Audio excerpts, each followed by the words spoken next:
Hi there, I'm Sarah O'Brien back with you, giving you some information about all the Compassionate Self kits.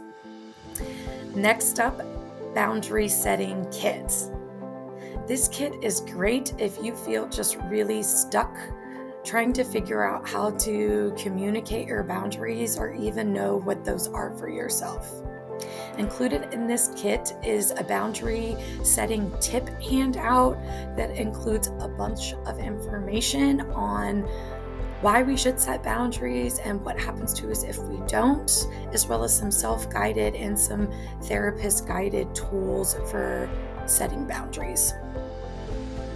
You will also get a handout on how to set effective boundaries in terms of what language to use and some other facts and figures about why setting boundaries is good for your health and why not setting boundaries is really bad for your health.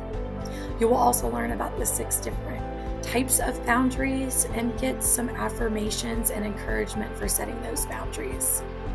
Also included are some journal prompts to get you thinking about your own personal patterns or pitfalls into setting boundaries.